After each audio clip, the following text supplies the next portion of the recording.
డబ్బున్న వాళ్ళు అగ్రకులాలే ఉన్నత చదువులు చదువుకోవాలి, చదువుకునేవారు. అలాంటిది మరి ఏదైతే అన్న నందమూరి తారక రామారావు గారు బీసీలను అక్కను చేర్చుకున్నారు, అదే విధంగా బీసీలు అన్ని రంగాల్లోనూ మరి అన్ని విధాలుగా బాగుండాలనే ఉద్దేశంతో మాన్యశ్రీ ముఖ్యమంత్రి చంద్రబాబు నాయుడు గారు ఎంత ఖర్చైనా పర్వాలేదు, మీరు వాళ్ళకు నాణ్యతమైన కోచింగ్ ఇచ్చి వాళ్ళని సహకరించవలసిందిగా కూడా ముఖ్యమంత్రి గారు ఆదేశించారన్న విషయం కూడా తెలుస్తూ, అదే విధంగా మరి గత 5 సంవత్సరాలుగా మనం చూసాం బీసీ రెసిడెన్షియల్ గురుకుల పాఠశాలలు కావచ్చు, బీసీ హాస్టల్స్ కావచ్చు, మరి సివిల్ సర్వీస్ కోచింగ్ కావచ్చు, మెగా డిఎస్సి కావచ్చు, ఏ విధంగా గాలికి వదిలేశారో చూసాం. మరి మేము అధికారంలోకి రాగానే ఒక పక్క మెగా డిఎస్సి కోచింగ్ ఇచ్చాం, దాంతో పాటు సివిల్ సర్వీస్ కోచింగ్ ఇచ్చాం, second batch civil service coaching కూడా ఇప్పుడు మొదలు పెడుతున్నాం. మరి అదే విధంగా బీసీ హాస్టల్స్ కూడా మరి రెన్యువేషన్స్ చేస్తున్నాం, గురుకుల పాఠశాలలు కూడా రెన్యువేషన్స్ చేస్తున్నాం. మరి అదే విధంగా మరి ఆర్ఓ ప్లాంట్లు కావచ్చు, సీసీ కెమెరాలు కావచ్చు, మరి ఆల్రెడీ ఇన్వర్టర్స్ కూడా అన్ని చోట్ల ఫిట్ చేసేసాం.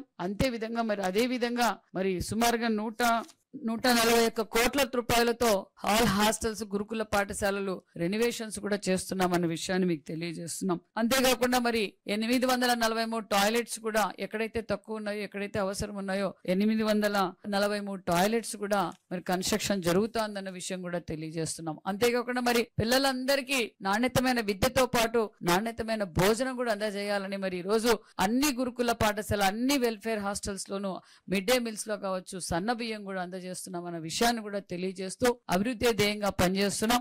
మరి బీసీ వెల్ఫేర్ ద్వారా మరి పిల్లలందరికీ తెలియజేసేది ఒకటే, wish you all the best. మీరందరూ సక్సెస్ కావాలి. మీకు ఇంకా కావాల్సినంత లైబ్రరీ మెటీరియల్ కూడా మేము అక్కడ పెట్టాం, ఇంకా కావాల్సినవి కూడా అందుబాటు చేయడానికి మేము మా డిపార్ట్మెంట్ అందరం సిద్ధంగా ఉన్నామన్న విషయం కూడా మీకు తెలియజేస్తున్నాం.